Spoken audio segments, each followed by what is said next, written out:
এটা দিনের বেলার ঘটনা গো।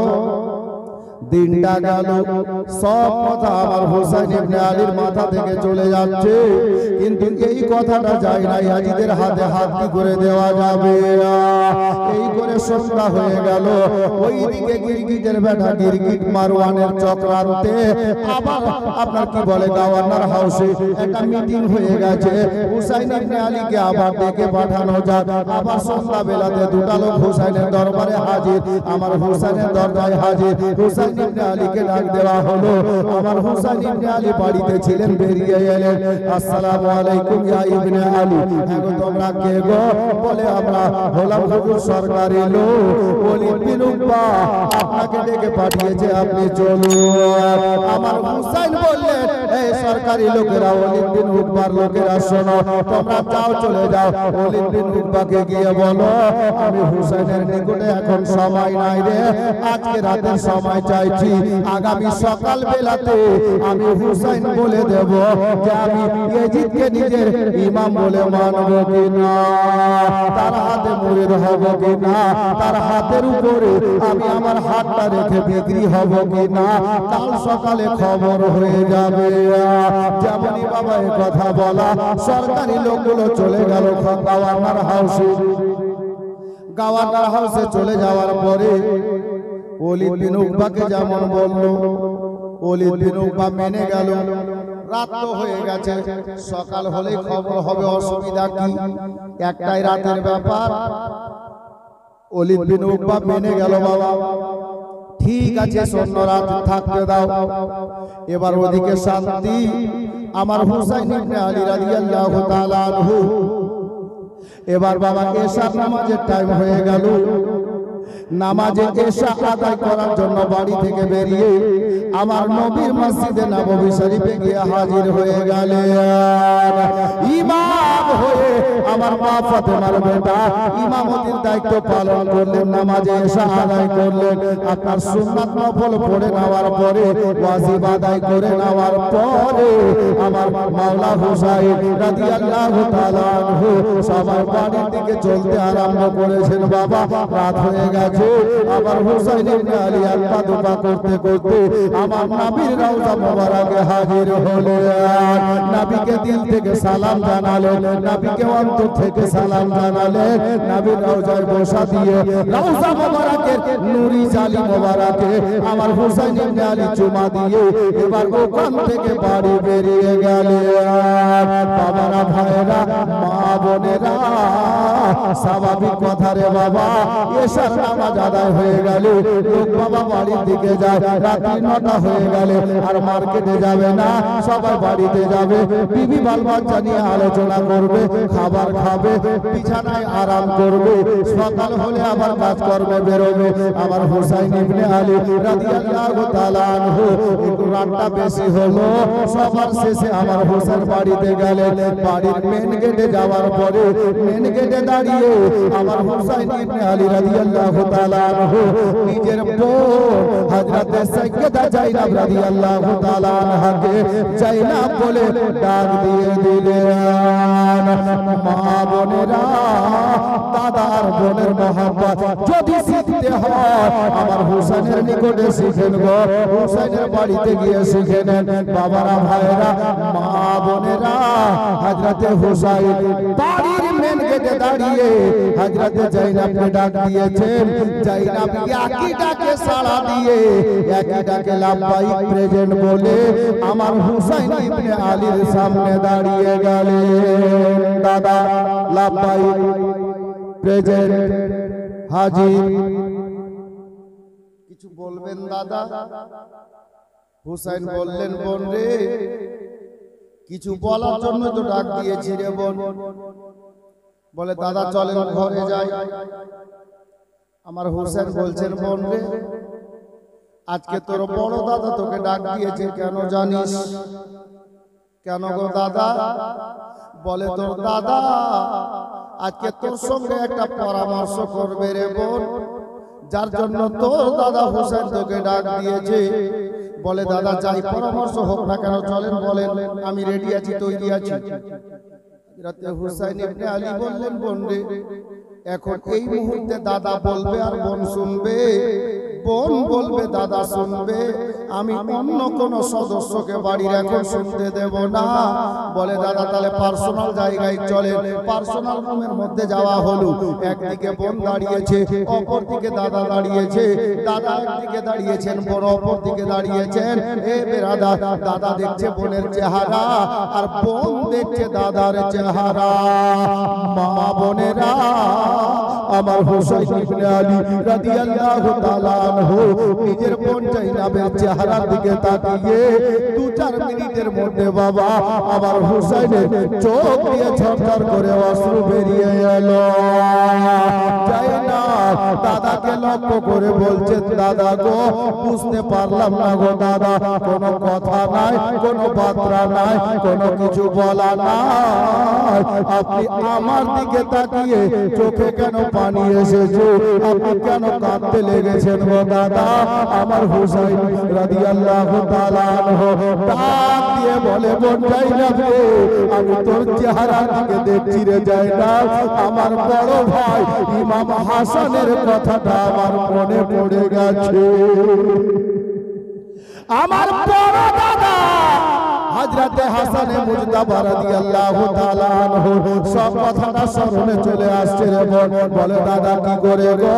বলে বোন জাইনাবের জন্য আজকে যদি আমার বড় ভাই হাসান বেঁচে থাকতেন রে, আমি তোমাকে ডাক দিতাম না রে বোন, আমরা দাদা ভাই মিলে আমরা পরামর্শ করে নিতাম, আমরা দাদা ভাই মিলে বোঝাপড়া করে ফয়সালা করে নিতাম রে বোন। কিন্তু বোন জাইনাব জানিস আমার পোলাটা যে ভেঙে গেছে, আমি একা হয়ে গেছি রে, আমি হুসাইন বড় একা হয়ে গেছি রে। আজকে বড় ভাই আম্মা জানের পাশে কবরের মধ্যে আরাম করছেন রে বোন জাইনাব, আমি হুসাইন একা হয়ে গেছি, আমার বড় ভাইয়ের মতো তোমাকে আমি ডাক দিয়েছি রে বোন জাইনাব। আজকে তোর দাদা তোর সঙ্গে পরামর্শ করবে বলে। দাদা বলেন কি পরামর্শ আছে? চোখের অশ্রুটা মুছলেন, বলে বোন জাইনাব রে, মদিনার অবস্থা খুব একটা ভালো নাই রে। কি হয়েছে দাদা? দিনের ঘটনাটা খুলে বললেন। আজকে গিয়েছিলাম গভর্নর হাউসে, ওলি বিন উকবার দরবার থেকে খবর পেলাম রে জাইনাব যে আমার নবীর প্রিয় সাহাবী আমিরে মুআবিয়ার ইন্তেকাল হয়ে গেছে। আর চিঠিটা এসে, চিঠিতে বড় ভয়ানক কথা লেখা আছে। কি কথা আছে দাদা? বলে এই কথাগুলো লেখা আছে যেটা বললাম রে বাবা, সময় অনেকটা লাগবে যার জন্য তোমরা বলছি না। আমার হুসাইন বললেন জাইনাব এই শব্দগুলো লেখা আছে যার জন্য তোমাকে ডাকলাম, কি করলে কি করা যায়? বলে দাদা কি করতে চাইছেন? বলে বোন রে, আমার মন বলে আমি ইয়াজিদকে নিজের ইমাম বলে তো মেনে নিতাম রে বোন, কিন্তু ইয়াজিদ যে ভালো মানুষ না, নামাজ পড়ে না, রোজা রাখে না, হজ করে না, যাকাত দেয় না, আর নবীর সুন্নাত দাড়ি মুখে রাখে না, মিথ্যা কথা বলে, শরীয়তের মধ্যে যেটা হারাম আছে সেটাকে হালাল বলে। আমি এমন লোককে ইমাম কি করে বানাবো? এই জাইনাব, আমি এই লোকটার হাতে মুরিদ হব না। আমার হুসাইনের বোন জাইনাব বললেন, বোন গো, দাদা গো, আপনি মুরিদ হইেন না, কোনো কথা নাই, তো পরামর্শটা কি গো দাদা? বলে বোন রে, আমি মনে মনে ভাবছি রে বোন, এই সোনার মদিনাতে আর থাকবো না, সোনার মদিনাতে আর থাকবো না।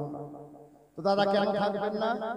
বলে বোন চিঠির কথা তো বললাম, সোনার মদিনাতে থাকবো, আর যদি যুদ্ধের ঘোষণা করে দেয়, ওই যে লেখা ছিল শেষে, যদি যুদ্ধের ঘোষণা করে দেয়, তো জাইনাব তো আলীরই বেটি, খুন তো আলীরই আছে রবে।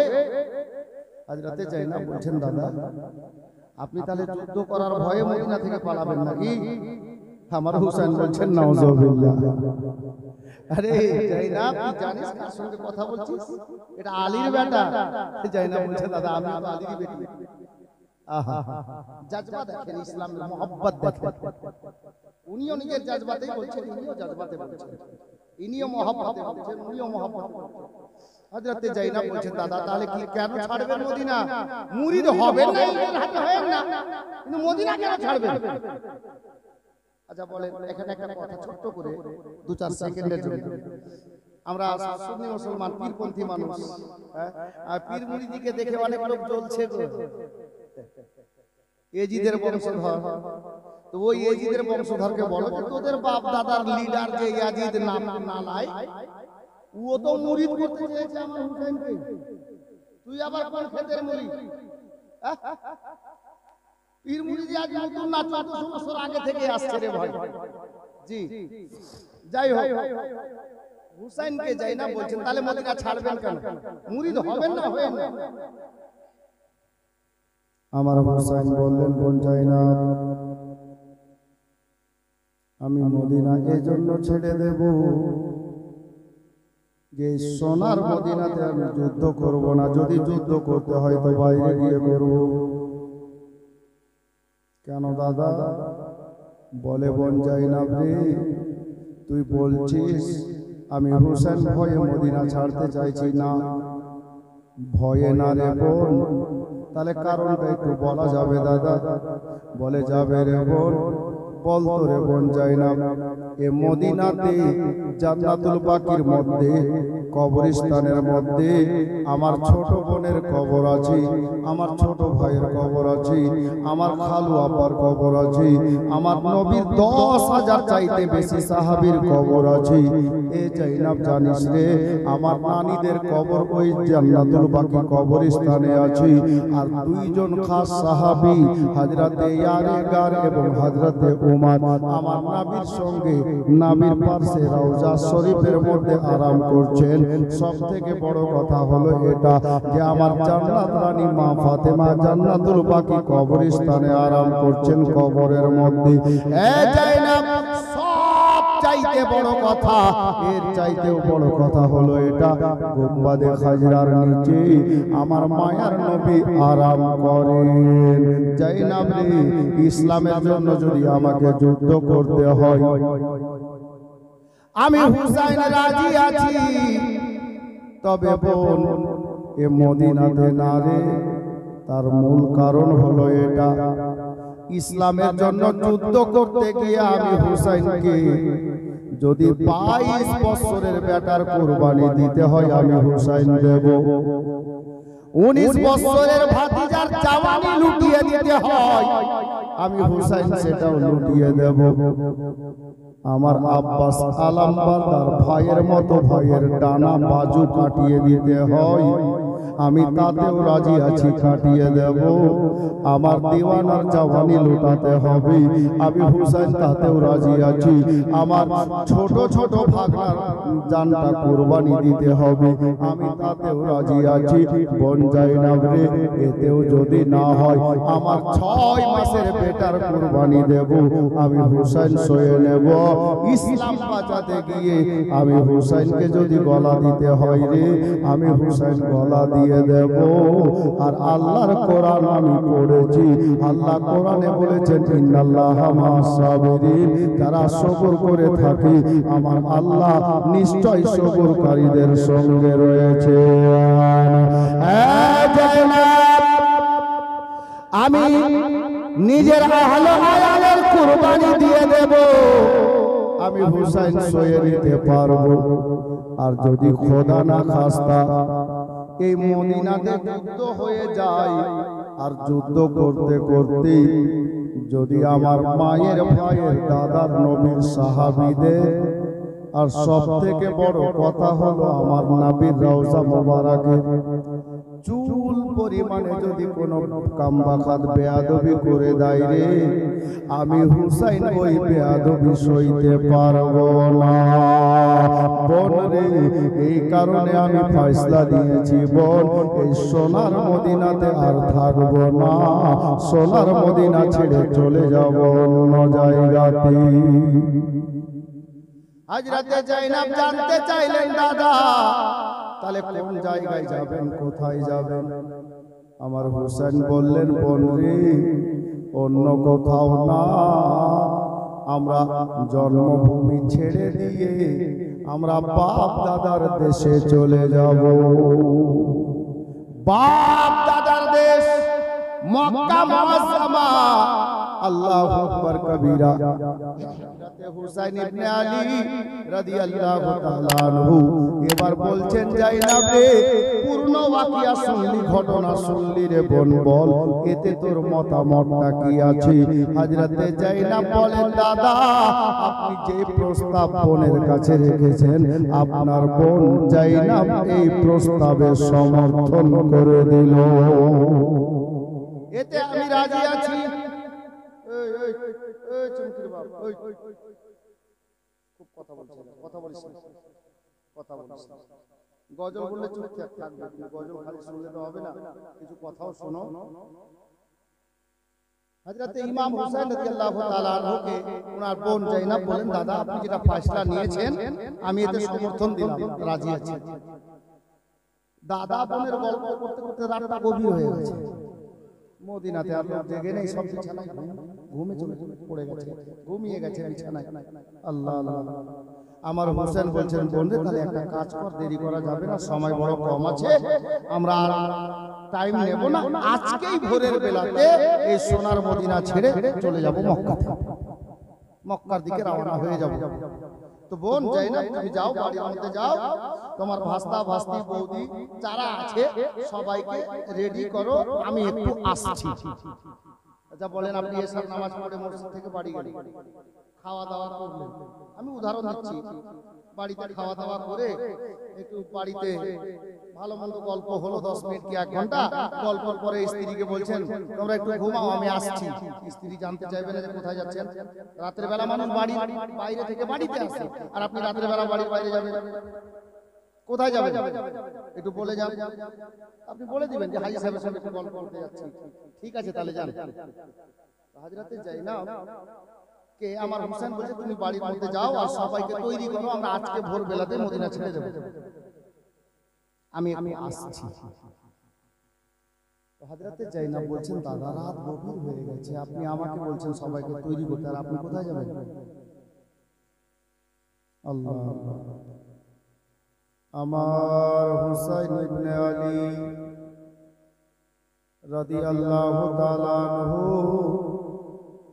জাইনাবকে ডাক দিয়ে বলেন বোন জাইনাব জানিস রে এ মদিনায় এমন একটা জায়গা রে আমার নবীর ফরমান আছে, নবীর দরবারে যেই ফেরেশতা একবার হাজিরি লাগিয়ে দেবে কিয়ামতের সকাল পর্যন্ত আর দ্বিতীয়বার আসার সুযোগ পাবে না।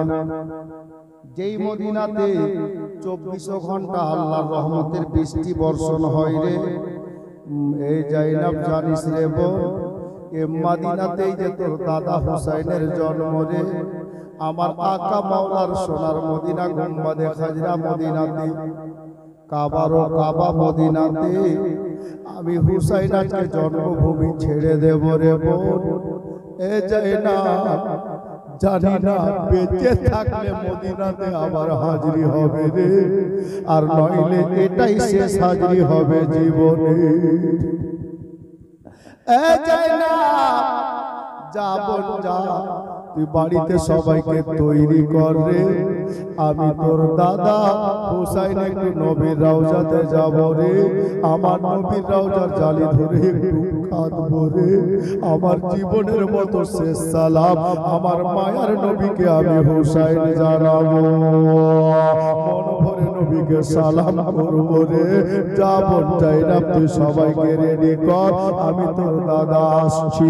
এই বলে আমার ইমাম হুসাইন রাদিয়াল্লাহু তাআলা আনহু বাড়ি থেকে বেরিয়ে আমার মসজিদে নববী শরীফে আমার বিশ্ব নবীর দরবারে আকাদ্দাসে নবী পাকের রওজাত পৌঁছে গেলেন বাবা।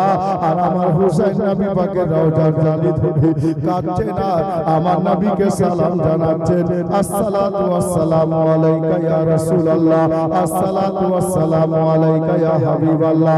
নানা গো আপনার নাতি হুসাইনের শেষ সালামটা কবুল করেন ইয়া রাসূলুল্লাহ, আপনার নাতি হুসাইন আজকে সোনার মদিনা ছেড়ে দেবে নবী গো, আপনার নাতি বাধ্য হয়ে গেছে, মজবুর হয়ে গেছে মদিনা ছাড়তে, নবী গো আপনার নাতি হুসাইনের সালামটা কবুল করে নেন ইয়া রাসূলুল্লাহ। যদি বেঁচে থাকি দেখা হবে, আর নইলে কাল হাসরের ময়দানে দেখা হবে নবী গো। আমি হুসাইন চলে যাচ্ছি, আমার জন্য দোয়া করবেন হুজুর। তবে নবী গো আমি হুসাইন ওয়াদা করছি ইয়া রাসূলুল্লাহ, ইসলাম বাঁচাতে গিয়ে আমি হুসাইনকে যদি গলা কাটাতে হয় আমি হুসাইন গলা কাটিয়ে দেব, ইসলামের পতাকা নিচা হতে দেব না। মায়ার নবী দরবারে আবার হুসাইন ইবনে আলী সালাম জানালেন। বাবা, বাংলা কবি সালাম দেওয়াটাকে এই মতো করে কলমে ডগায় তুলে ধরেছিলেন। বাবা কি জানেন, হুসাইন সালাম জানাচ্ছিলেন ছন্দে, কিভাবে শুনুন। ও গো দয়াল নানা জান, ও গো সরওয়ারে মদিনা, তোমার হুসেন হইল ওই যে কারবালা রওয়ানা, তোমার হুসেন হইল ওই যে কারবালা রওয়ানা। আখেরি সালাম লাও গো নানা, ছেড়ে যাই সোনার মদিনা। আখেরি সালাম লাও গো নানা, ছেড়ে যাই সোনার মদিনা। প্রাণ ভরে দেখে নাও গো, আর যে দেখা হবে না। প্রাণ ভরে দেখে নাও গো, আর যে দেখা হবে না। ভাই ভাইয়ের সঙ্গে বলতে নাই, শিখেন হুসাইনের কাছে হুসাইন কি বলছেন। আল্লাহ আল্লাহ। ভাই জানি ইমাম হাসান, আমার নবীকে বলছেন হুসাইন, ইয়া রাসূলুল্লাহ আমার ভাই জান, বড় ভাই। ভাই জানি ইমাম হাসান ছিলেন আমার জানের জান। ভাই জানি ইমাম হাসান ছিলেন আমার জানের জান।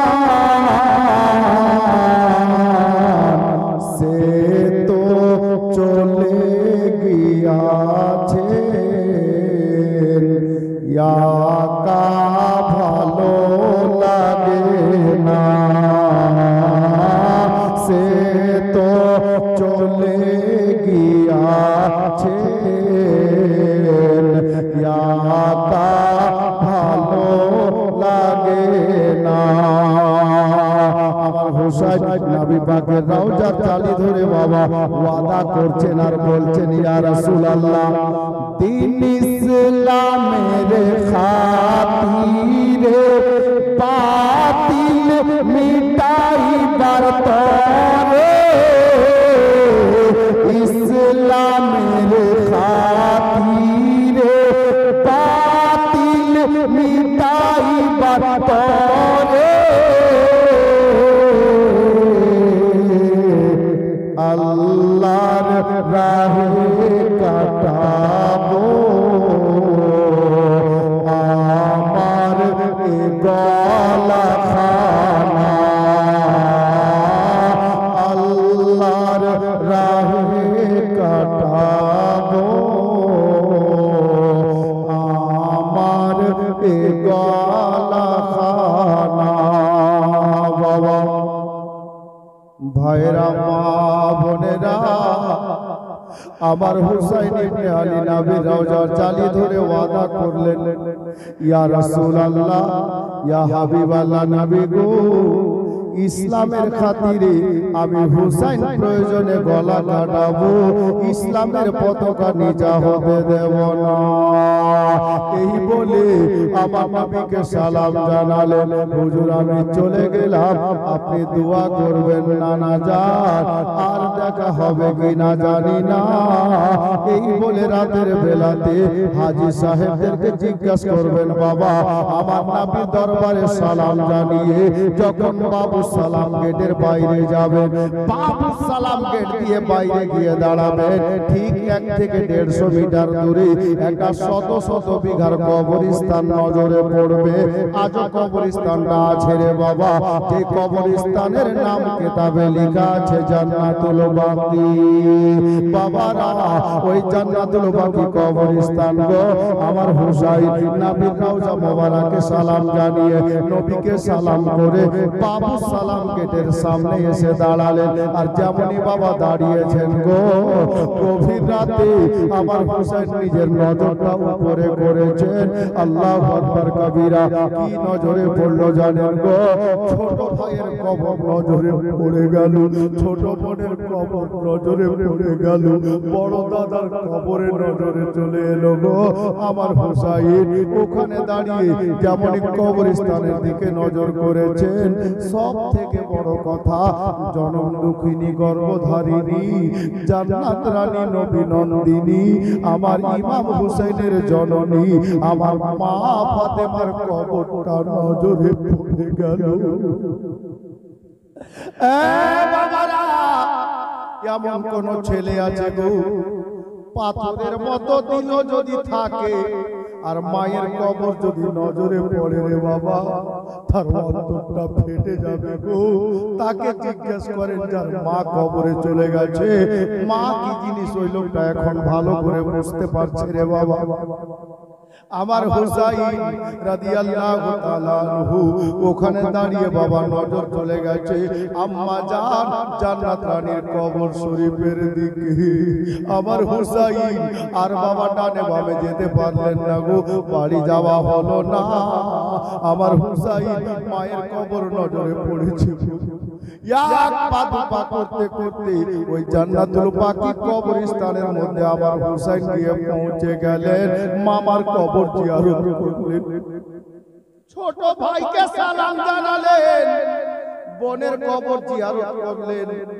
আমার নবীর তৃতীয় খলিফা হযরত ওসমান গনি জিন্নুরাইন রাদিয়াল্লাহু তাআলা আনহু উনার কবর শরীফটা জিয়ারত করলেন। বাবা আমার নবী পাকের বার্তাঙ্গিনীগণ, আমার মা আয়েশা ওই কবরস্থানে আরাম করছেন, হযরত হাফসা ওই কবরস্থানে আরাম করছেন। বাবা নবী পাকের অর্ধাঙ্গিনীগণ মানে আমার নবীর নাতি হুসাইনের নানিগণ কবরস্থানে আছেন। বাবা উনাদের কবরগুলো জিয়ারত করে অবশেষে এক পা দু পা করতে করতে বড় ভাই ইমাম হাসানের কবরের কাছে হাজির হয়ে গেলি।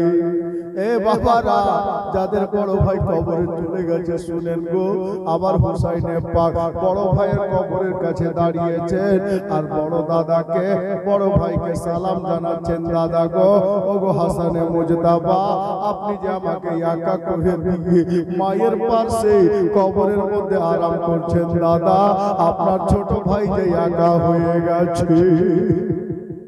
দাদা গো, আপনার হুসাইন বড় একা হয়ে গেছে, আজকে আপনার ছোট ভাই হুসাইন মদিনা ছেড়ে দেবে। দাদা জানি না আর কবরের কাছে আসতে পারবো কিনা, আপনাকে সালাম জানাতে আসতে পারবো কিনা।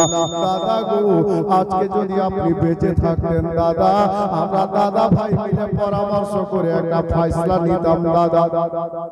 তবে আপনি যে চলে গেছেন আরাম করছেন কবরে গো, ও গো দাদা যান, আপনার ছোট ভাই হুসাইনের শেষ সালামটা কবুল করেন দাদা।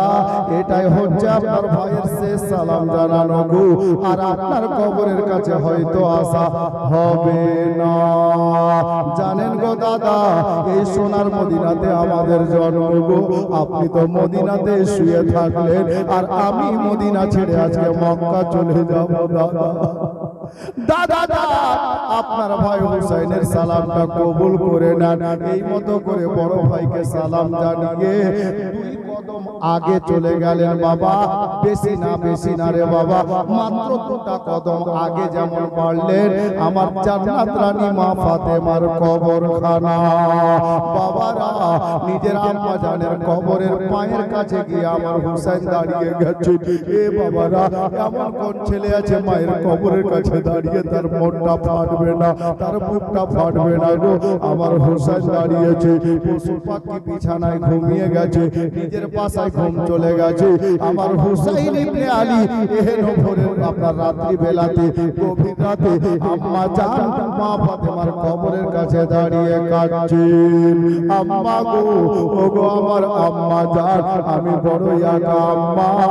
আপনার বেটা সকাল সন্ধ্যা আপনার কবরের কাছে আসতো, আপনাকে সালাম জানাতো। মা, আজকে আপনার বেটা হুসাইন মদিনা ছেড়ে দেবে।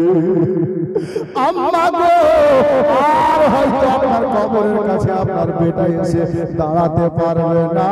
ও গো আম্মা জান, আপনার বেটা হুসাইনের সালাম কবুল করে।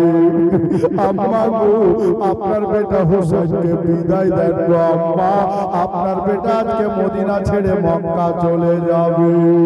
বাবারা, আমার মা বোনেরা গো, হায় রে মা, আমার মা ফাতেমার কবরের পাশে বেটা কাঁদছেন গো।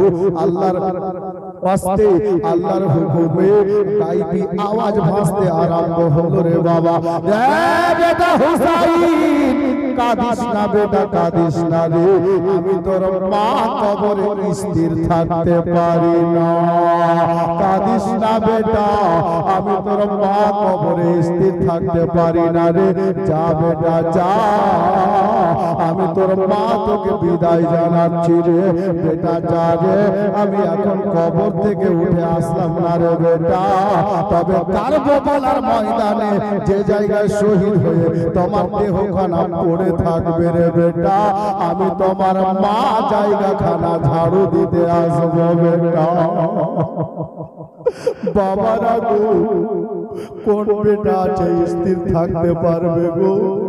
মায়ের কবর থেকে আল্লাহর হুকুমে আওয়াজ বেরিয়ে আসছে, আওয়াজ আসছে, বেটা রে, যেই দিন কারবালাতে তুমি যুদ্ধ করবে বেটা, তোমার দেহখানা শহীদ হওয়ার পরে যে জায়গায় পড়ে থাকবে রে, আমি তোমার মা জায়গাখানা ঝাড়ু দিতে আসবো বেটা। বেটা রে, ওই নরম শরীর খানাতে, যে শরীরে আমার নবীর ঠোঁট লেগেছে, ওই বদন খানাকে জালিমের দলেরা ক্ষত বিক্ষত করে দেবে, জখমি করে দেবে। আর ওই কারবালার জমিনে অনেক কাকর পাথর থাকবে রে বেটা, আমি তোমার মা কাকর পাথর পুড়িয়ে দিতে আসবো রে, যেন কোনো কাকর পাথরের আঘাত আমার বেটার শরীরে না লাগে। হায় রে মা, মায়ের কবর থেকে আওয়াজ ভাসছে রে বাবা। আমার হুসাইন ইবনে আলীকে, আমার ইমাম হুসাইনের আম্মা জানের কবরের মধ্যে থেকে আওয়াজ ভেসে আসছে বাবা, গায়বী আওয়াজ ভাসছে। আল্লাহর নবীর নাতি শুনছেন, বলে বেটা রে, যা বেটা যা, এখন আর কাঁদিস না রে। আমি তোর মা এখন কবর থেকে উঠলাম না রে, তবে ওই কারবালাতে যেদিন যুদ্ধ করবি রে বেটা, আমি তোর মা যুদ্ধ দেখতে কারবালায় আসবো। হায়রে মায়ের সন্তানেরা বাবা, আজকে তৃতীয় রাত, আমার বিশ্ব নবীর নাতি জান্নাত রানীর বেটা মা ফাতেমার কবরের পাশে দাঁড়িয়ে মা মা বলে কাঁদছেন গো। এমন একটা লোক আছে রে বাপ, আল্লাহর নবীর মাহফিলে আমি একটা লোককে বলবো, নিজের মায়ের নামে 500 টাকা দিতে পারবেন, এরকম কোন দাদা ভাই আছে? কোন এহেন অবস্থায় মেয়েরা 100 করে আরো দুজন দিয়েছেন, একজন কোন আল্লাহর বান্দা 100 টাকা দিয়েছেন। মাশাআল্লাহ, ছেলেদের একটা এসছে, বাবু ওটা নিয়ে এসো, ওদিকে নিয়ে এসো। মাশাআল্লাহ, আলহামদুলিল্লাহ, অনেক মা প্রেমিক এখানে বসে আছে। বেশি নয়, দুয়ার জন্য। যাই হোক, আজকে মাঝখানে চেয়ে নিলাম, কালকে তো শেষে চেয়েছিলাম দুয়ার জন্য। একটু বসেন, ইনশাআল্লাহ তাআলা আমি আজকে যতটা পারছি জানার চেষ্টা করছি। বিরাদার, হযরতে হুসাইন ইবনে আলী বেরিয়ে আসলেন, এসে বাড়িতে যাচ্ছেন। যেমন বাড়ির দরজায় পা রেখেছেন, ভোর হয়ে গেছে। বাড়ির বারান্দাতে ইমাম হুসাইনের একটা বেটি, পূর্ণিমার চাঁদের মতো চেহারা, নাম যার সুগরা খাতুন, বয়সটা 11 বছর। জ্বরের অবস্থায় খাটের উপরে শুয়ে আছে। শুয়ে বলতে ঘুমে না, জেগে আছেন, জাগ্রত অবস্থায় আছে। 11 বছরের বাচ্চা। উনি বাড়িতে দেখছেন চাচি আম্মা, ফুফু আম্মা, নিজের আম্মা সবাই নিজের কাপড় চোপড় গোছাচ্ছে, ব্যাডিং গোছাচ্ছে। কেউ সুগরাকে তৈরি করছে না, কিছু বলছে। উনি কিন্তু রাতে দেখছেন দৃশ্যটা বাড়ি। আমার হুসাইন বাড়ির দরজায় যেমন এসে ভোরবেলায় পা রেখেছেন কবরস্থান থেকে বেরিয়ে,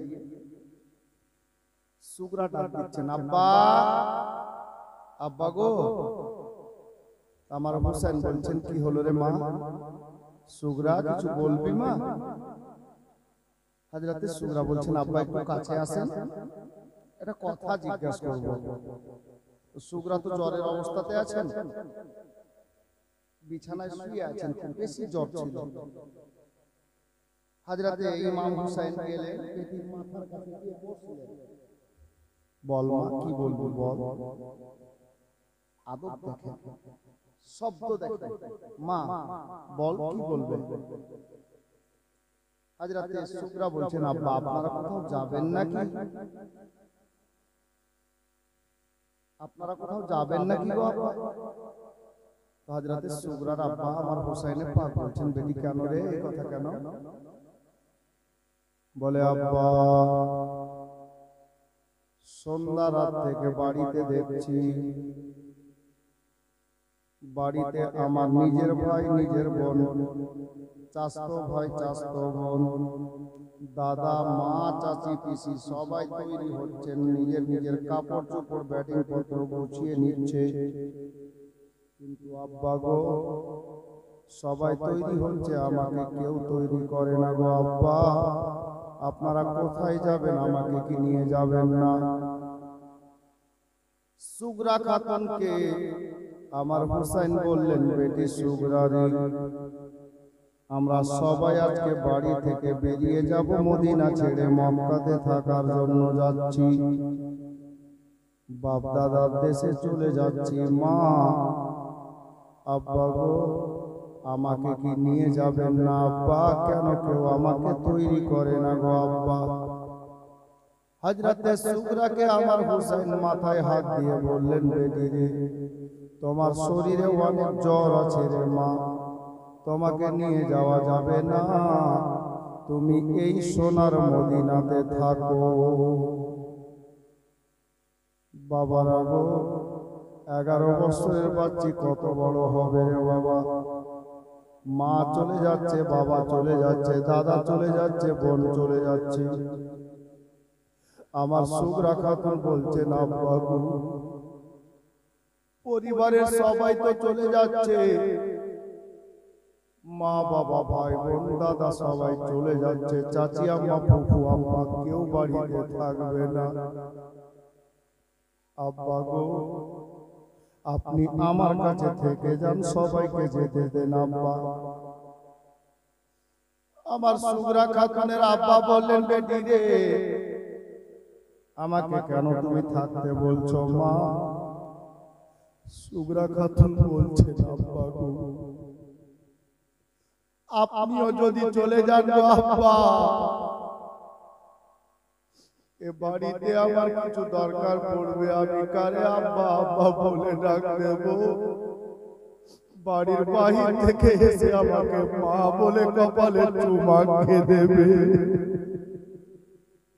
আমি কারে আব্বা বলে ডাকবো? আমাকে বেটি বলে কে ডাক দেবে আব্বা? তার জন্য আপনাকে বলি আব্বা গো, সবাই যাচ্ছে, যেতে দেন আব্বা, আপনি দয়া করে আমার কাছে থেকে যান আব্বা। আমার যদি জ্বরটা বেড়ে যায়, অসুস্থতা বেড়ে যায় আব্বা, আমাকে ডক্টরের কাছে, কবিরাজের কাছে কে নিয়ে যাবে আব্বা গো? আপনি থাকেন, সবাইকে যেতে দেন আব্বা। আমার হুসাইন চোখের পানি ছেড়ে দিয়েছে, বেটিকে সিনায় লাগিয়ে বলছে, মা রে, এ বেটি সুগরা, ড্রাইভার ছাড়া গাড়ি চলে না রে মা, বাচ্চা ছাড়া দেশ চলে না, সর্দার মহল ছাড়া যেমন পাড়া চলে না। বাবারা গো, আমার হোসেন বলছেন বেটি রে, আজকে সোনার মদিনা থেকে যে দুটা ফুটা কাফেলাটা মক্কাতে যাবে, এই কাফেলার সর্দার ড্রাইভার হলো তোর বাবা হোসাইন। বেটি রে, তোর বাবা থাকলে চলবে না রে মা, তোর বাবা থাকলে দেখাশোনা করে কাফেলাটা নিয়ে যাবে কে? এ বেটি সুগরা, তোর বাবা হুসাইন চলে যাচ্ছে রে, তোর বাবাকে থাকতে বলিস না রে মা। আবার সুগরা খাতুন বলছেন, আব্বা তাহলে আমি কারে আব্বা বলে ডাকবো, আমি কারে বাবা বলে ডাকবো? আবার হুসাইন বলেন, বেটি রে, ও বেটি সুগরা, আমি তোর বাবা চলে যাচ্ছি রে মা। ওই দেখ সোনার মদিনাতে, ওই দেখ সোনার মদিনাতে আমি তোর আব্বা, আমি রেখে যাচ্ছি কাবার ও কাবাকে, আমি রেখে যাচ্ছি দয়ার নবীকে। এ বেটি সুগরা রে, আমার নবীর রওজা এমন একটা জায়গা রে, সুগরা মনে রাখ মা, যখন আব্বা বলে মনে পড়ে যাবে, যখন বাবার কথা মনে পড়ে যাবে রে, তুমি আমার দয়ার নবীর রওজা মোবারকে যাবে বেটি, আমার আল্লাহ তোমার অন্তরে শান্তি দান করবে।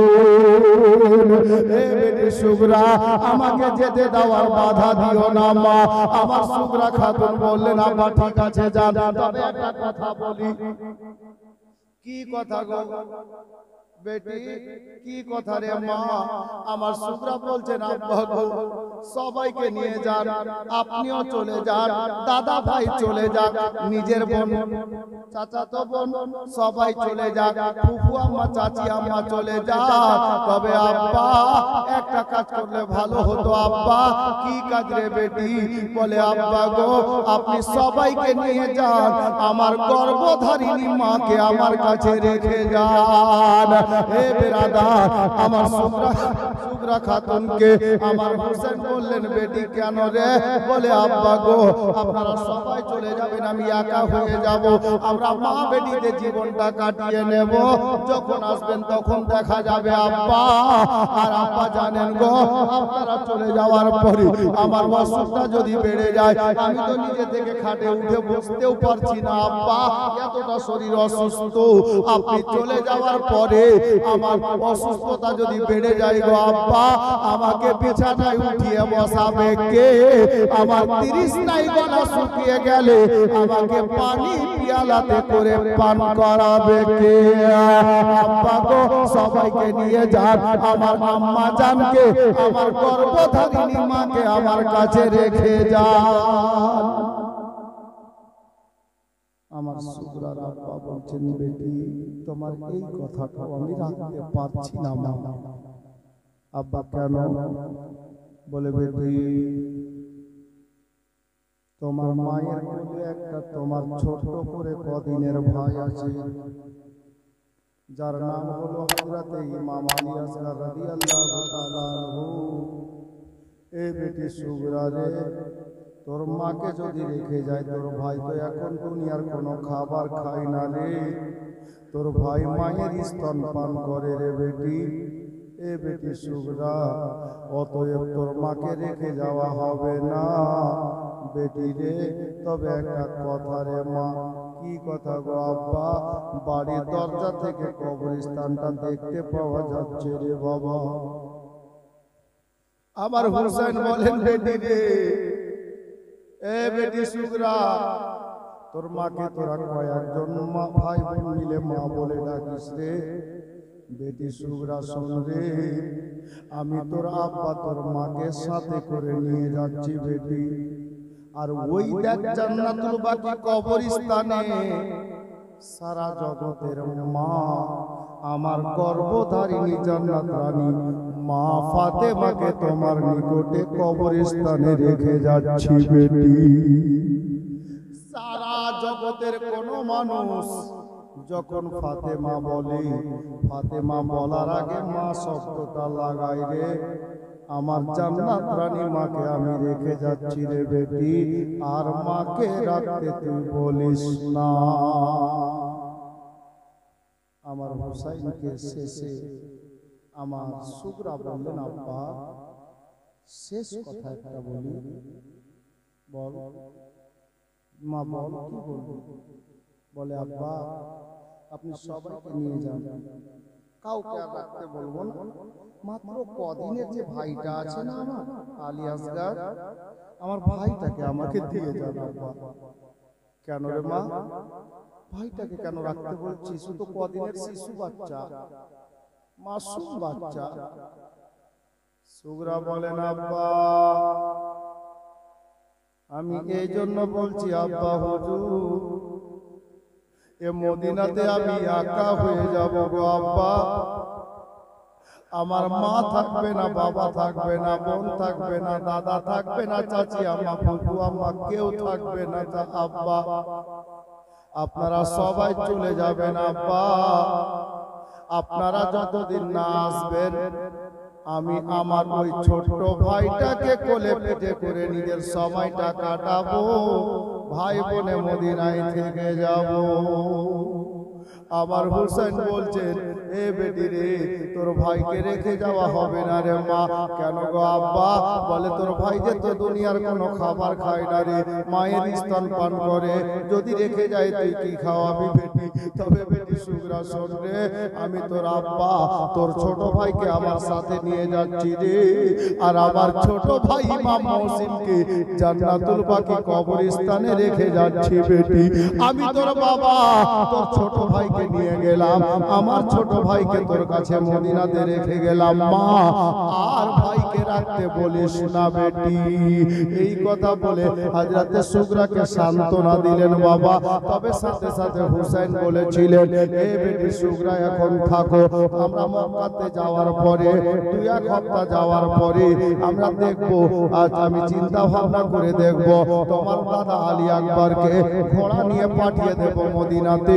তোমার চরটা যখন কমে যাবে, তোমার দাদার সঙ্গে ঘোড়ায় বসে তুমি মদিনা থেকে মক্কায় চলে আসবে আমাদের নিকটে। এখন যেতে চাহিও না মা, তুমি মদিনায় থেকে যাও বেটি। এই বলে সান্ত্বনা দিলেন বাবা। অবশেষে আমার হুসাইন ইবনে আলীকে সুগরা বললেন, আব্বা গো, আমাকে কার কাছে রেখে যাচ্ছেন আব্বা? আমি যে একা হয়ে গেলাম গো, কারে মা বলে ডাকবো? আমার মাথায় কে হাত বুলাবে? আমাকে পানিকে পান করাবে? আমার কার সাহারাতে থাকবো? এক কথায় বলি, আমার হুসাইন বললেন, আল্লাহর ওয়াস্তে রেখে যাচ্ছি। তবুও বাবা কিতাবে লেখা আছে, আমার হুসাইন ইবনে আলী ওই ভোরের বেলাতে বাবা, আমি প্রথম রাতে বলেছিলাম, আমার ইমাম হুসাইনের একটা নানি আমার নবীজার হাতে মাটি দিয়েছিলেন বাবা, যিনার নাম উম্মে সালমা রাদিয়াল্লাহু তাআলা আনহা। উনি বেঁচে ছিলেন মদিনাতে। আমার বিশ্ব নবীর নাতি হুসাইন ইবনে আলী রাদিয়াল্লাহু তাআলা আনহু নিজের নানি জানকে ভোরবেলায় বাড়িতে ডেকে আনলেন বাবা, আর বললেন, নানি গো, আমার বেটি সুগরা থাকলো, আপনার হাতে সঁপে দিলাম, আপনি এর দেখাশোনা করবেন নানি যান, আপনার আঁচলের ছায়ায় ঢেকে রাখিয়েন নানি গো। আমি চলে গেলাম, যদি বেঁচে থাকি দেখা হবে, আর নইলে হাসরের মাঠে দেখা হবে। এই বলে হুসাইন বাড়ি ছাড়ছেন বাবা, পরিবার বর্গকে নিয়েছেন। 6 মাসে আপনার কি বলে 2-4 দিনের বাচ্চাও আছে, 7 বছরের বাচ্চাও আছে, 8 বছরের বাচ্চাও আছে, 6 বছরের ছেলে আছে, 19 বছরের জওয়ান আছে, আপনার কি বলে 22 বছরের জওয়ান আছে, 14 বছরের ছেলে আছে। এই ধরনের ছেলেদেরকে নিয়ে নিজের আহলে আয়ালকে সাথে করে নিয়ে বাবা মদিনা থেকে নিজের বাড়ি থেকে কাফেলা বেরিয়ে গেল। এ বেরাদার, বাড়ি থেকে বেরিয়ে মক্কার পথে যেমন চলতে আরম্ভ করেছেন, 2-4 কদম চলেছেন, নবীর সাথে গুম্বাদে খাজরা সামনে রে বাবা। সারা বিশ্বের দিওয়ানারা এটাই চাই যে আমার মৃত্যু যেন গুম্বাদে খাজরার আশেপাশে হয়। আল্লাহ আল্লাহ, আমার হুসাইন দাঁড়িয়ে গেছে কাফেলা নিয়ে গুম্বাদে খাজরার দিকে। আমার হুসাইনের নজর চোখ দিয়ে ঝরঝর করে মতির ঝর্ণার মতো মোতির দানার মতো ঝর্ণার পানির মতো বাবা অশ্রু মোবারক বেরোচ্ছে গো। আমার নবীর গুম্বাদে খাজরার দিকে তাকাচ্ছেন, আবার হুসাইন কাঁদছেন, লাল আর সোনার মদিনাতে রইতে পেলাম না। দয়ার নবীকে লক্ষ্য করে ডাক দিয়ে বলেন, নবী গো আমি হুসাইন বেরিয়ে গেলাম হুজুর, আর মদিনায় রইতে পেলাম না, মদিনা ছেড়ে দিতে বাধ্য হলাম, নানা জান আমি চলে গেলাম, আমার জন্য দোয়া করিয়েন নানা। এ ব্রাদার, ওইদিকে বেটিকে ছেড়ে যাচ্ছে, এইদিকে মায়ার নবীর রওজা ছেড়ে যাচ্ছে। এ ব্রাদার, হুসাইন ইবনে আলী রাদিয়াল্লাহু তাআলা আনহু মদিনা ছেড়ে মক্কা যাচ্ছেন বাবা। এই জন্য শায়ের লিখেছিলেন কি জানেন? ইমাম হোসেন মক্কা শহর হলেন রাওয়ানা। ইমাম হোসেন মক্কা শহর হলেন রাওয়ানা। প্রাণের বেটি সুগরাকে ইমাম সঙ্গে নিলেন না।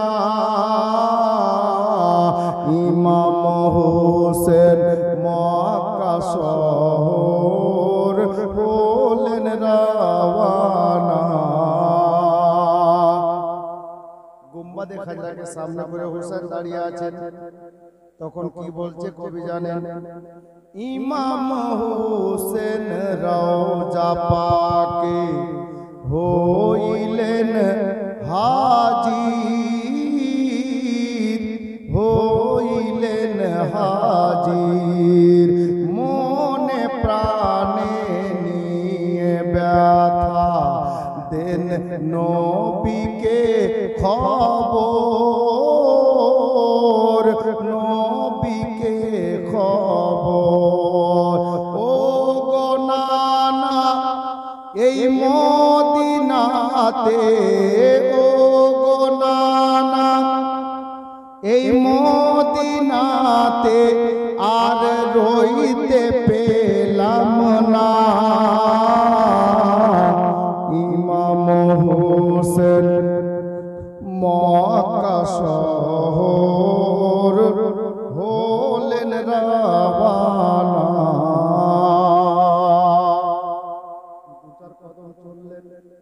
বিশাল বড় কবরস্থান। ইমাম হোসেনের নজরের সামনে সমস্ত সাহাবীদের কবর নজরে আসছে, ভাইয়ের মায়ের কবর, দাদার কবর নজরে আসছে। রে বাবা, আমার হোসেন দু চার কদম করে চলছেন আর ফিরে ফিরে নবীর গুম্বাদে খাজরা দেখছেন এবং জান্নাতুল বাকি কবরস্থানের কবরগুলোর দিকে তাকিয়ে তাকিয়ে দেখছেন। কবি বলছেন, মায়ের কবর ভাইয়ের কবর রইল মদিনায়, রইল মদিনায়। মায়ের কবর ভাইয়ের কবর রইল মদিনায়, রইল মদিনায়। চোখ মেলিয়ে তাকিয়ে দেখেন সকলের কবর, সকলের কবর। জিয়ারত করে এলেন ফিরে, জিয়ারত করে এলেন ফিরে, আর দেখা হলো না। ইমাম হোসেন মক্কা শহর হলেন রাওয়ানা। প্রাণের বেটি সুগরাকে ইমাম সঙ্গে নিলেন না। ইমাম হোসেন মক্কা শহর হলেন রাওয়ানা।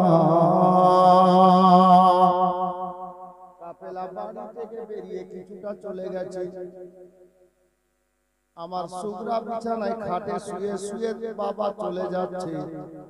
মা চলে যাচ্ছে, দাদা বোন সবাই চলে যাচ্ছে, বাড়িটা খালি হয়ে গেছে, সুগরা একা রয়ে গেছে, সবাই চলে যাচ্ছে, সুগরা থামতে পারছে না। বাবা হযরতে সুগরা খাতুন আমার আল্লাহকে ডাক দিচ্ছেন আর বলছেন কি জানেন? কেন্দে বলেন সুগরা খাতুন, কেন্দে বলেন সুগরা খাতুন, হায় কি হইল আমায়, কি হইল আমায়, ও গো খোদা কেন আসুক দিলে গো আমায়, দিলে গো আমায়, আমি কেমন করে বাপ মা ছেড়ে, কেমন করে বাপ মা ছেড়ে একা রইব মদিনায়। ইমাম হোসেন মক্কা শহর হলেন রাওয়ানা, প্রাণের বেটি সুগরাকে ইমাম সঙ্গে নিলেন না। ইমাম হোসেন মক্কা শহর হলেন রাওয়ানা। বেরাদার বাবারা, ভাইরা, মা বোনেরা, আমার ইমাম হোসেনের কাফেলা অল্পটা রাস্তা গেছেন বাবা। হযরতে সুগরা রাদিয়াল্লাহু তাআলা আনহা উনি বিছানায় শুয়ে শুয়ে বাবা দৃশ্যটা দেখতেছিল। সুগরা থামতে পারলো না, অন্তরটা ফেটে গেল রে বাবা। 11 বছরের বাচ্চি মা বলে বিছানায় কেঁদে পড়লে। বেরিয়েছে হযরতে সুগরা খাতুনের মুখ থেকে, মা বলে কান্না করে উঠলেন রে বাবা। ওই যে কাফেলাটা চলে যাচ্ছে হুসাইন পাকের, ওই কাফেলার সঙ্গে বাবা হযরতে সুগরা খাতুনের আম্মা জানো শামিল আছে। আমার হুসাইন সবার আগে আছে, পিছন পিছন আব্বাস আলম বারদার আছে, হযরতে জাইনাব আছে, হযরতে উম্মে রবাব আছে, হযরতে ইমামে মুসলিম আছে। হে বিরাদার, হযরতে আপনার আউন মোহাম্মদ আছে, হযরতে ইমামে কাসিম আছে, জাইনুল আবেদিন আছেন, হযরতে ইমাম আলী আকবর আছেন, আরো অনেকে আছেন রে বাবা। সাথে সাথে আমার সুগরা খাতুনের মাই হযরতে শাহরবানু রাদিয়াল্লাহু তাআলা আনহা, উনিও নিজের কচি বাচ্চাকে কোলে করে হাঁটতেছে, সবার চোখে পানি আছে। আর যেমনই সুগরা খাতুন মা বলে কেঁদে উঠেছে গো, শব্দ কত দূর গেল জানি না, তবে কেতাবের ভাষা বলছি গো, কেতাবে লেখা আমার সুগরা খাতুনের মা বলে কান্নার শব্দ খানা গিয়ে লাগবি দোলা সুগরা খাতুনের মায়ের কানে পৌঁছে গেল। বাবারা, এমন কোন মা পৃথিবীতে আছে গো? জওয়ান ভাইরা সিনায় হাত রেখে দেখো তো, তুমি বিয়ের পরে মাকে খেতে দাও না, মা শাক ভাত খাই, তুমি মাংস ভাত খাও, কিন্তু তোমাকে জ্বর হলে পাড়ার মানুষ কাঁদে পড়ে, তোমার মা আল্লাহর কাছে দোয়া করে, আল্লাহ ছেলেকে ভালো করো। যে বাবা আপনার শরীরের ঘামকে পায়ে ফেলে দিয়ে রক্তকে মাটি করে আপনার জন্য কত পরিশ্রম করে লিখিয়ে পড়িয়ে মানুষ করেছেন, এখন চাকরি হয়ে গেল, দাঁড়িয়াপুর ছেড়ে মাস্টার পাড়া মানে বাপ ছাড়া পাড়ায় থাকছেন নাকি? হ্যাঁ বেরাদার, সবাই না, কিছু লোক এই ধরনের আছে রে বাবা। ওই মাস্টার পাড়ার রকম জায়গাতে কি হয় জানেন? গোটা ফ্লাইট নিয়েছে, বুড়ি মাটা আছে আপনার দিয়াড়ে টাটির বাড়ি, বুড়িমা 3 দিনের জন্য আসবে, তো ম্যাডাম বলছে জায়গা নাই। আর 8 দিন শ্বশুর শালা শালি এসে থাকে, কোনো কথা নাই। যেই বাবা যেই মা আপনাকে খেয়ে না খাইয়ে লিখিয়ে পড়িয়েছেন, ওনার জন্য জায়গা হলো না, আর চাকরি করছো মাস্টার পাড়ায় থাকছো আর বলছে এটা মাস্টার পাড়া। আমি বলি ওটা বাপ ছাড়া পাড়া। অনেক মাস্টার আছে মা বাবাকে ছাড়া খাওয়ার খাই না, অনেক ভালো লোক আছে, মাস্টার হলে কি হবে বেরাদার? তবে বাবারা ভাইরা বোঝাতে গিয়ে কথাটা বেরিয়ে গেল, শুনেন।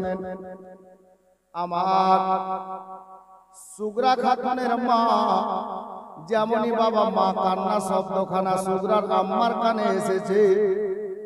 হযরতে সোহর বানু উনি বাবা আর আগে বাড়তে পারছেন না, কাফেলার আগে আছে ড্রাইভার মানে ইমাম হুসাইন, সর্দার আগে আছে। সোহর বানু পিছন থেকে স্বামীকে ডাকে দিতে পারছেন না, কারণ বেয়াদবি হয়ে যেতে পারে। আর আমাদের মধ্যে কিছু মা বোন আছে দরকার পড়লে স্বামীর সিনাই চড়া আজান দিবে নাকি, আছে কিছু। খালা সতর্ক হন, শিক্ষা নেন। হযরতে সোহর বানু পিছন থেকে স্বামীকে ডাক দিচ্ছেন না, যদি বেয়াদবি হয়ে যায় দুনিয়া বরবাদ আখিরাত বরবাদ। কারণ স্বামীর সঙ্গে যে স্ত্রী বেয়াদবি করে আমার নবী ওকে ভালোবাসে না, আল্লাহর প্রতি রাজি হবে না। মা বোনেরা, সোহর বানু কি করলেন বাবা? স্বামীকে ডাক দিলেন না, কি করছেন জানেন? কোলে বাচ্চাটা নিয়ে দু চার কদম তাড়াতাড়ি হাঁটলেন, মানে একটু জোরে হাঁটলেন।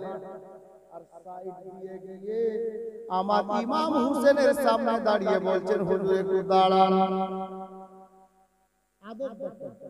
হুজুর একটু দাঁড়ান। আমার হুসেন বলছেন, হারে আলী আসগরের মা, এ সবে মাত্র কম মিনিট হলো বাড়ি থেকে রাস্তা ছাড়লাম, আর 4 থেকে 450 কিলোমিটার রাস্তা যেতে হবে পায়ে হেঁটে। এত লম্বা রাস্তা, আর বেরোতে না বেরোতে তোর কাজ শুরু হয়ে গেল, দাঁড়ান। কি দরকার পড়ে গেল? কিছু ভুলে গেলি বাড়িতে? বলে না, কি লাগবে?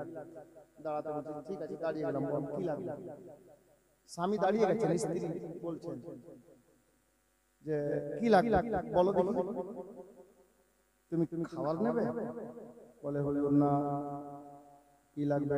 টাকা পয়সা, নতুন শাড়ি? বলে না, কিচ্ছু লাগবে না হুজুর, আমি যেমন তেমন লোকের বেটি না, যেমন তেমন লোকের বেটি না, আমি হলাম একজন বাদশার বেটি।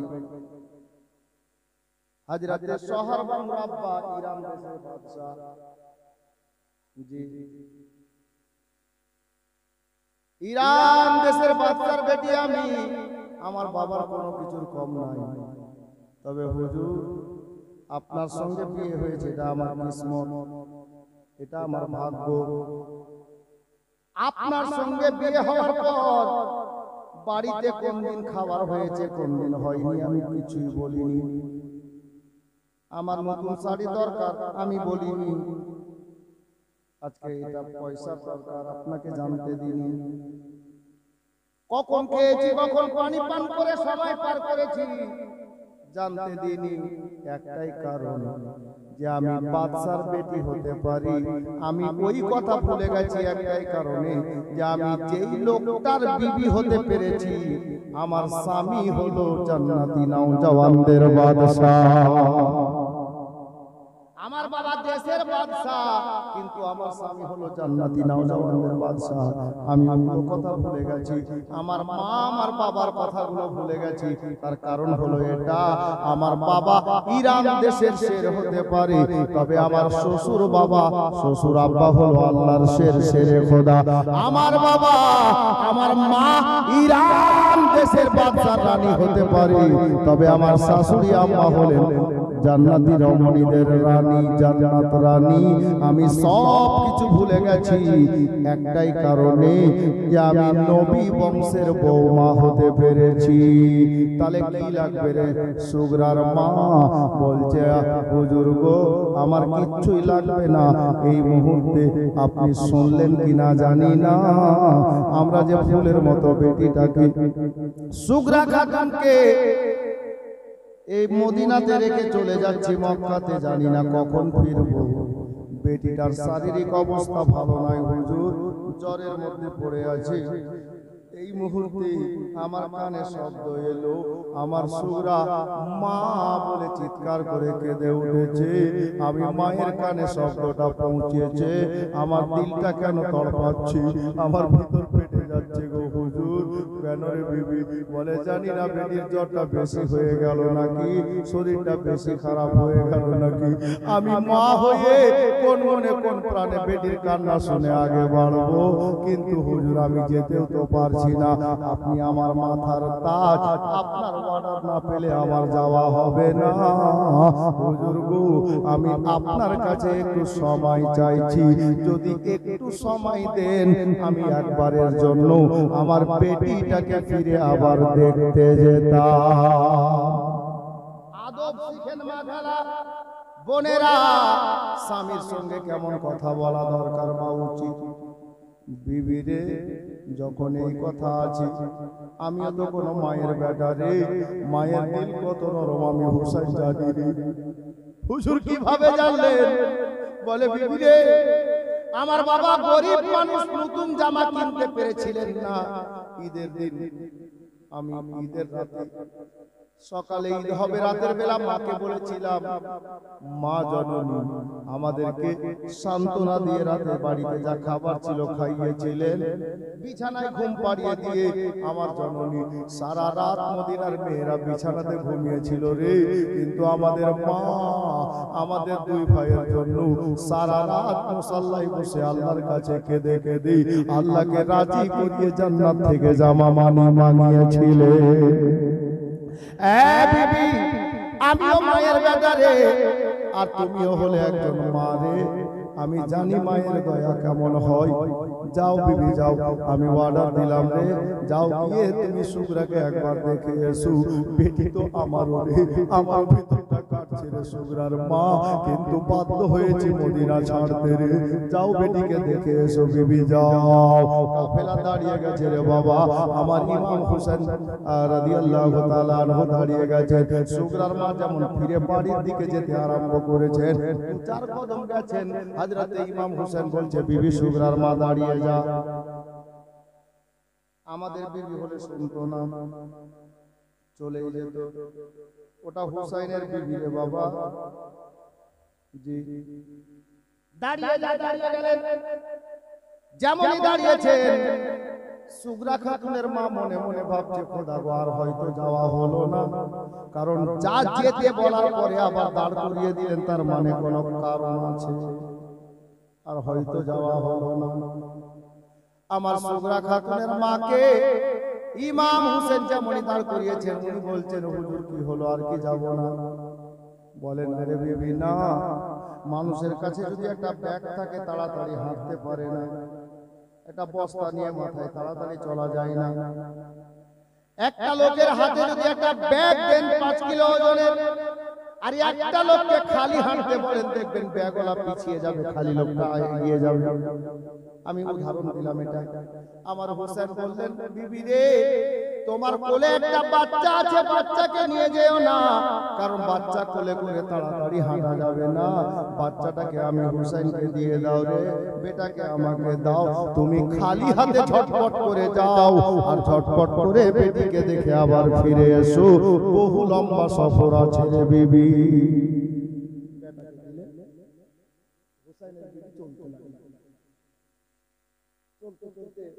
যেমনই গিয়ে বাড়ির দরজায় উঠেছেন, সুগরা খাতুন খুব খুশি। আম্মা আপনি আসলেন? হ্যাঁ বেটি আসলাম। আচ্ছা, মাকে যারা ভালোবাসে ভাই একটু শোনো ভাই, মায়ের পাওয়ার, মায়ের মর্যাদা। সুগরা খাতুনের মা গেলেন, সুগরার শরীরে অনেক জ্বর ছিল, থরথর করে কাঁপছিলেন, উঠে বসতে পারছিলেন না, এত জ্বর। হযরতে সুগরা খাতুনের মা গেলেন, বেটির কাছে বসলেন, আর যেমনই বেটির চেহারাতে হাত ফিরিয়েছেন, মা তুমি কেন কাঁদছিলে? মায়ের হাতের স্পর্শ হওয়াতে কিতাব লেখক বলছেন সুগরা খাতুনের শরীরে যতটা জ্বর ছিল অর্ধেকটা জ্বর ভালো হয়ে গেল। জোরে বলুন সুবহানাল্লাহ। মায়ের হাতের কাদা দেখুন, পাওয়ার দেখুন, আল্লাহ এত পাওয়ার দিয়েছে মায়ের হাতের মধ্যে। মাও আবার ওরকম হওয়া লাগবে। আমাদের মাগুলো যদি বলে যে আমি বেটাকে রোজ ছুঁচি, জ্বর হয় না, ভালো হয় না কেন? কারণ আছে। সুগরার মায়ের হাতে পাওয়ার এই জন্য বেশি যে সুগরার মায়ের চেহারা কোনো পরপুরুষ দেখেনি, আর আমাদের মায়ের হাত চেহারা কালিয়া চোখের কোনো লোক বাদ মাঝে দেখেন। হ্যাঁ স্বাভাবিক, উনারা পর্দা ছাড়েনি আর এরা পর্দা করেনি, যার জন্য এদের হাতে ওই বরকতটা নেই। বরকত তো আছে কিন্তু ওই বরকতটা নেই। জি আমি গাল দিচ্ছি না, বুঝাচ্ছি, শুনেন, খেয়াল করে। তখনও মা ছিল, এখনো মা।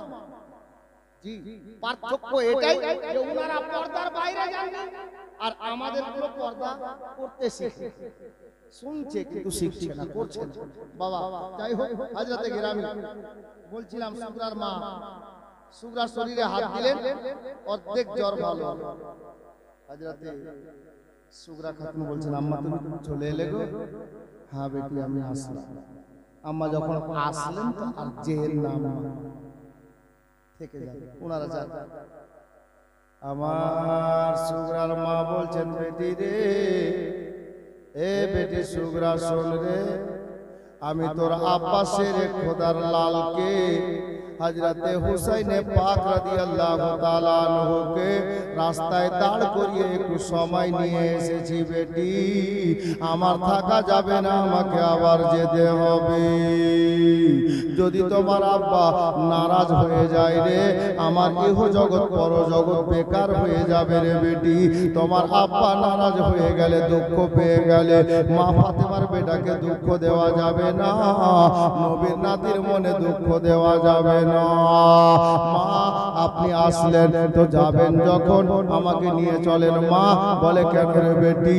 বলে, আম্মা গো দেখেন না আমার শরীরের জ্বরটা কমে গেছে, আর সত্যিকারের জ্বরটা কমে গেছে বাবা, কিন্তু বলেন তো হঠাৎ করে যদি আপনার জ্বরটা ছেড়ে দেয়, 8 দিন থেকে জ্বর হচ্ছে, বলেন তো মুখটা খারাপ হয়ে খাবার খেতে পারছিলেন না 8 দিন থেকে, ওই শক্তিটাকে থাকবে বাবা? 8 দিন পূর্বে যে শক্তিটা ছিল থাকবে না বাবা, শরীরটা দুর্বল হয়ে থাকবে, শরীরটা কমজোর হয়ে থাকবে। আমার সুগরা খাতুনকে ওনার মা বলছেন, ও বেটি সুগরা রে, তোমার জ্বর কমে গেছে বটে, তবে তোমার শরীরটা এখনো অসুস্থ আছে রে বেটি। বলে, না মা আমাকে নিয়ে চলেন, আমি এই মদিনাতে কার কাছে থাকবো, কারে মা বলে ডাকবো, আমাকে এক পেয়ালা পানিকে পান করাবে গো, আপনি সঙ্গে নিয়ে চলেন। মা মায়ের মন মানল না রে বাবা, বেটিকে বাবা বিছানা থেকে উঠিয়ে বসালেন খাটের উপরে, যেমনই পিছন থেকে ঘাট থেকে হাতটা টানলেন সুগরার মা, দেখতে পাওয়া গেল সুগরা নিজেকে বসে থাকতে পারছে না, মনে হচ্ছে বিছানায় উল্টে যাবে। হে বেরাদার, আমার সুগরা খাতুনের মা আবার পিছনে হাত দিয়ে বেটিকে বিছানায় রেখে দিলেন, আর বললেন, বেটি রে, ও বেটি সুগরা কাঁদিস না রে মা, আর তোর আব্বা হযরতে হুসাইন পাক রাদিয়াল্লাহু তাআলা আনহু উনি যে বলে গেছেন রে বেটি, যে মদিনা থেকে মক্কায় যাওয়ার পরে 2-1 সপ্তাহ পরে তোমার দাদা আলী আকবরকে পাঠিয়ে দেবে ঘোড়া নিয়ে, তুমি দাদার সঙ্গে জ্বরটা কমে গেলে তুমি আবার চলে আসবে মক্কাতে আমাদের নিকটে, এখন আর থাকতে বলিস না রে মা, আর তুই থেকে যা বেটি, আমি এবার যাই রে, তোমার আব্বা কষ্ট পাবে রে বেটি। হে বিরাদার, বেটিকে শুইয়ে দিলেন বাবা ওই আপনার কি বলে খাটের উপরে, হাত বুলিয়ে কপালে চুমা দিয়ে আমার ইমাম হোসেনের অর্ধাঙ্গিনী, জীবন সঙ্গিনী হযরতে সুগরার জননী এবার চলতে চলতে ইমাম হোসেনের সঙ্গে বাবা শামিল হয়ে গেলেন। ও বাবারা ভাইরা, সোনার মদিনাকে আলবেদা জানিয়ে আমার হুসাইন ইবনে আলী রাদিয়াল্লাহু তাআলা আনহু ওই টুটা ফুটা কাফেলা নিয়ে আল্লাহু আকবার কবিরা মদিনা ছেড়ে চিরতরে চলে গেলেন মক্কার দিকে। বাবারা ভাইরা, মা বোনেরা গো, ইমাম হোসেনকে মদিনা থেকে মক্কা যেতে দেন, একটু তারিখটা শুনে নেন বাবা। আমার হুসাইন ইবনে আলী রাদিয়াল্লাহু তাআলা আনহু মদিনা ছাড়লেন কত তারিখে, কত হিজরিতে, কোন মাসে?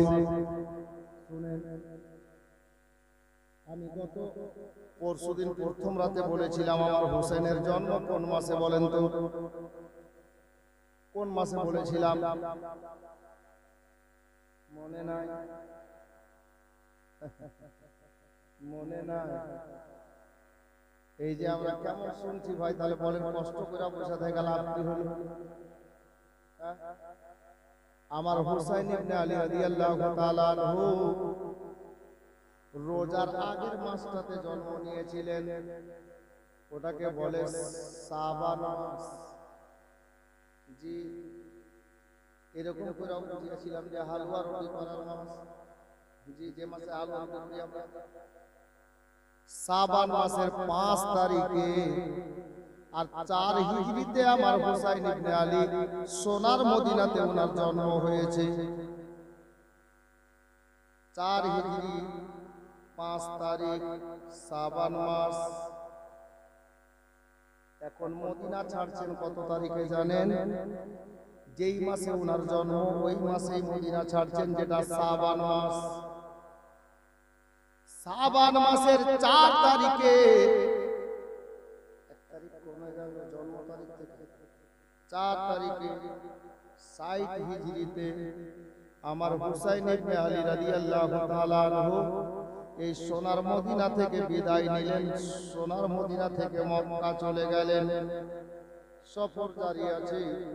আমার হুসাইন ইবনে আলী যে মদিনা ছেড়ে দিলেন, সকাল হতে না হতে মদিনাতে এলান হয়ে গেল কি জানেন? নবীর নাতি হুসাইন রাদিয়াল্লাহু তাআলা আনহু ইয়েজিদের হাতে হাত দিবেন না বলে, ইয়েজিদকে ইমাম মানবেন না বলে সোনার মদিনা ছেড়ে মক্কা চলে গেছে। এলান হয়ে গেল। হুসাইন ইবনে আলী রাদিয়াল্লাহু, আরে তুই বাড়ি যাবি রে?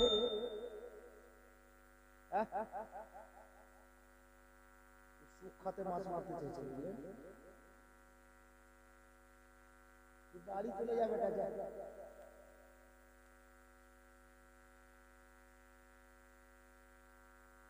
হযরত হুসাইন ইবনে আলী রাদিয়াল্লাহু তাআলা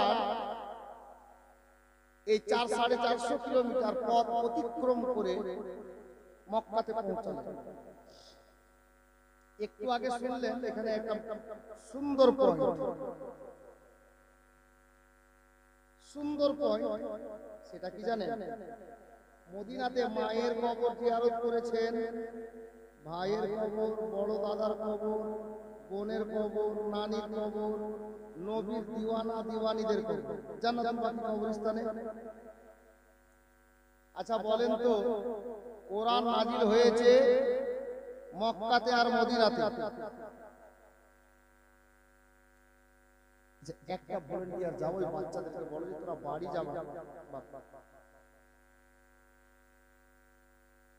আর না হলে কথা বলতে একটু আস্তে কথা বলতে বলো, রাখবে না, ছোট বাচ্চা আছে। যাই হোক, তো ইনাদের কবর জিয়ারত করে উনি বেরিয়েছেন।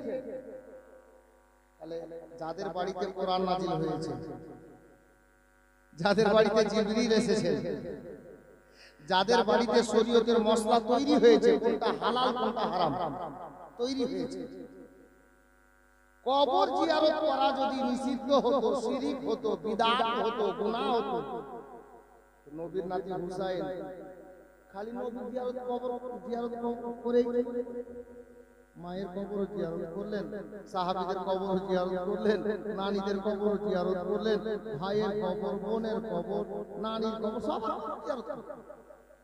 তাহলে বোঝা গেল কি, নানার হোক আর নানির হোক, দাদার হোক আর দাদির হোক, ভাইয়ের হোক আর বোনের হোক, এবং নবীর কোন দিওয়ানা দিওয়ানির হোক, কবর জিয়ারত করা শিরক ও বিদআত নয়, বরঞ্চ কবর জিয়ারত করা নবীর নাতি হুসাইনের সুন্নাত। জোরে বলুন সুবহানাল্লাহ। কবর জিয়ারত করা নবীর নাতি হুসাইনের সুন্নাত। জি, হুসাইন কবর জিয়ারত করে বেরিয়ে গেলেন মক্কা। আর মক্কা শরীফে গিয়ে ব্যাডিং পত্র রেখে দিয়ে যখন পৌঁছে গেলেন, ব্যাডিং পত্র রেখে দিয়ে উনি সর্বপ্রথমে যাচ্ছেন একটা কবরস্থানে। হাজী সাহেব যারা আছেন দেখে এসেছেন, জিয়ারত করে এসেছেন। ওই কবরস্থানটার নাম হলো জান্নাতুল মাআলা। ওই জান্নাতুল মাআলা কবরস্থান হারাম শরীফ থেকে খুব বেশি হলে গেলে 100 কিলোমিটার হবে, পায়ে 100 কিলোমিটার অল্প রাস্তা। তো ওই কবরস্থান গেলেন হাঁটতে হাঁটতে। রাস্তা কোনটা চিহ্নর জন্য আপনাদেরকে বলে দিচ্ছি, কেউ কখনো যাবেন উমরা হজে বা হজে, সুবিধা হবে আপনার। নবী পাকের জন্মস্থানটা থাকবে আপনার ডান হাতে, আর কাবা ঘর বাম হাতে থাকবে। সহজ কথা, নবী পাকের জন্মস্থান যেটা, ওটা বর্তমানে লাইব্রেরি করা আছে। ওই জায়গাটাকে, পাক জায়গাকে আপনি ওখানে যাবেন, ডান হাতে থেকে গেল নবী পাকের জন্মস্থানের জায়গাটা, আর বাম হাতে সর্বপ্রথমে আপনি পাবেন আবু জেহেল নালাইকের বাড়ি, টয়লেট, বাথরুম, পায়খানা, পেচ্ছাবখানা, বাম হাতে। ডান হাতে নবী পাকের জন্মস্থান, আর সোজা মাঝখান দিয়ে আপনি হেঁটে চলে গেলেন। মোটামুটি 4 মিনিট হাঁটার পরে দেখবেন একটা ওভার ব্যারিজের নিচে দিয়ে সোজা বেরিয়ে, ডানে বামে না, সোজাই চলে গেলেন। মোটামুটি 2-3 মিনিট আর যাওয়ার পরে একটা ত্রিমোহনী রাস্তা আছে, 3 দিকে রোডটা আছে, ওখানে দেখবেন বিশাল গ্রিল দিয়ে ঘিরা আছে জান্নাতুল মালা কবরস্থান। ওই 100 কিলোমিটার টোটাল রাস্তা হবে এখান থেকে। তো হারাম শরীফ থেকে, এখান থেকে বলতে দারিয়াপুর থেকে আবার ভাবেন না, ধারণেওয়ালা অনেক আছে ভাই, বুঝলেন, এই জন্য বললাম। তো যাই হোক, তো বলছিলাম যে ওই কবরস্থানে গেলেন, কেন গেলেন? আমার নবীর নাতি হুসাইন রাদিয়াল্লাহু তাআলা আনহু এবার চলে গেলেন বাবা ওই কবরস্থানে, এই কারণে যে মদিনাতে রেখে গেলেন নিজের নানা জানের কবর, আর মক্কায় গিয়ে পেয়ে গেলেন নিজের আপন নানির কবর, হযরতে মা খাদিজাতুল কুবরা, মা ফাতেমার আম্মা জানের কবর। ওটাই মা ফাতেমার নিজের মা বাবা, আর আমার হুসাইন পাকের নিজের নানি। ওখানে নানির কবর আছে, এদিকে মক্কাতে মদিনাতে নানার কবর ছেড়ে গেলেন, মক্কায় গিয়ে নানির কবর পেয়ে গেলেন।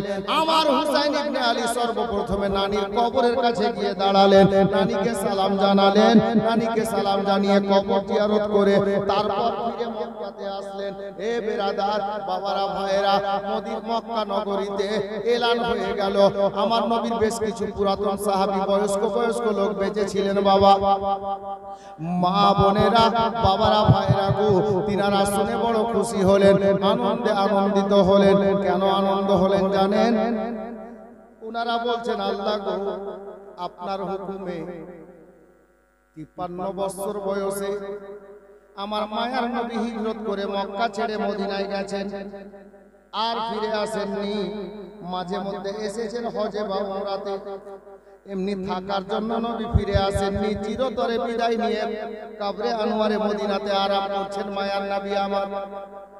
তবে আজকে আল্লাহু আকবার, এটা খুশির বিষয়, নবীকে আমরা তো আর দ্বিতীয়বার পাইনি গো, কিন্তু আজকে আমাদের কিসমতের ব্যাপার, আমার ওই নবীর প্রিয় নাতি হুসাইনকে পেয়ে গেলাম, যে হুসাইন মক্কায় থাকবে আর যাবেন না। আমাদের বড় ভালো হলো রে মক্কাবাসীরা, আমরা মায়ার নবীর নাতিকে, ইমামে শহীদ আজমকে, ইমামে হুসাইনকে আমরা নিজের ইমাম বানিয়ে 5 ওয়াক্তের নামাজ পড়বো, জুমার নামাজ পড়বো। বড় খুশি হলেন মক্কাবাসীর লোকেরা। এ বেরাদার, হুসাইন ইবনে আলী রাদিয়াল্লাহু তাআলা আনহু ওই আপনার মক্কা মুআজ্জামাতে নিজের জীবন যাপন আরম্ভ করে দিলেন।